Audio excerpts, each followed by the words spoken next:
தமிழகத்தில் சட்டம் ஒழுங்கு மற்றும் மத நல்லிணக்கத்தை பாதுகாப்பதிலும் இலங்கையில் மரண தண்டனையிலிருந்து 5 தமிழக மீனவர்களை மீட்பதிலும் அரசு எடுத்த தொடர் நடவடிக்கைகளுக்கு ஆளுநர் டாக்டர் கே ரோசையா பாராட்டு தெரிவித்துள்ளார்.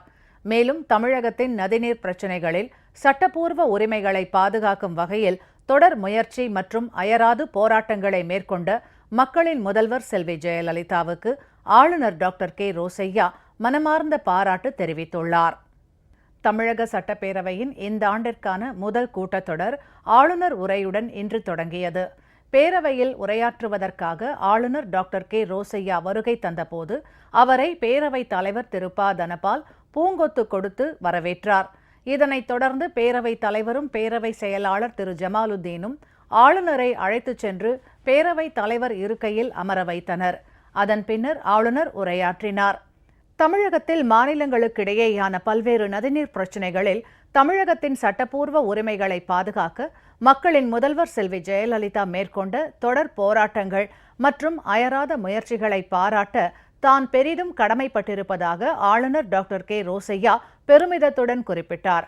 மக்களின் முதல்வர் செல்வி ஜெயலலிதாவின் தொடர் முயற்சி மற்றும் மனோதிடத்தால் மட்டுமே 142 அடி உயரத்திற்கு முல்லை பெரியாறு அணையின் நீர்மட்டம் உயர்த்தப்பட்டிருப்பதாகவும் இதன் மூலம் தற்போது தென் மாவட்ட மக்களுக்கு புதிய நம்பிக்கை ஏற்பட்டிருப்பதாகவும் தெரிவித்த ஆளுநர் இது தமக்கு மிகுந்த மகிழ்ச்சி அளிப்பதாகவும் கூறினார்.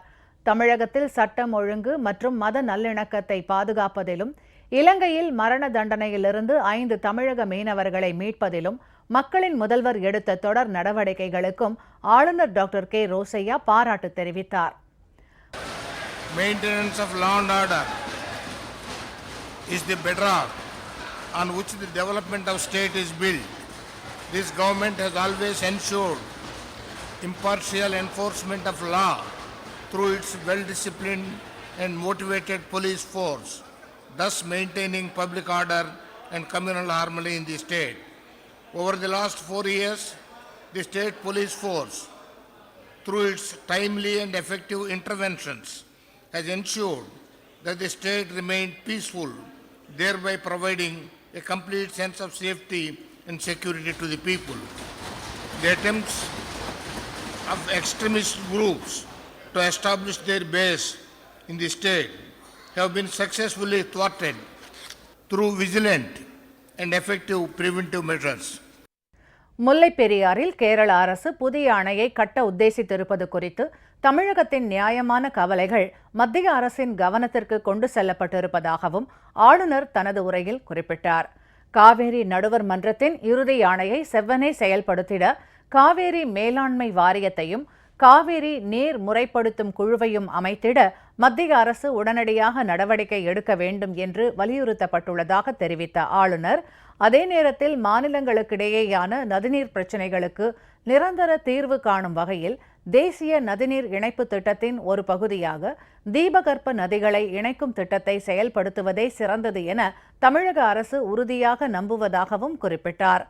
I must place on record my heartfelt appreciation to Selvi J. Jayalalitha for her relentless pursuit and untiring efforts to secure the legitimate rights of the state in various interstate river water disputes.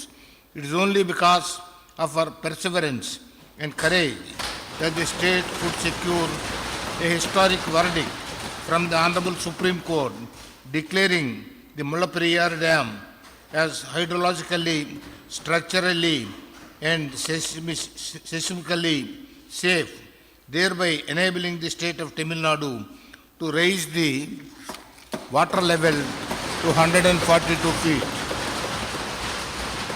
I am extremely happy to note that the water level in Mullaperiyar Dam has now reached the legally permissible level of 142 feet and has given new hope to the people of southern Tamil Nadu. தமிழகத்தில் முழுமையான வளர்ச்சியை உருவாக்கும் வகையில் பல்வேறு நடவடிக்கைகளை மேற்கொண்டு வரும் அஇஅதிமுக அரசுக்கு கடந்த நாடாளுமன்ற தேர்தலிலும் நடந்து முடிந்த ஸ்ரீரங்கம் இடைத்தேர்தலிலும் வரலாற்று சிறப்புமிக்க வெற்றியை மக்கள் வழங்கியிருப்பதாக சட்டப்பேரவையில் ஆளுநர் பெருமிதத்துடன் தெரிவித்தார். மேலும் ஏழை எளிய மக்களின் நலன் காக்க அஇஅதிமுக மேற்கொண்டு வரும் அனைத்து முயற்சிகளும் பாராட்டுக்குரியவை என்றும் குறிப்பிட்டார்.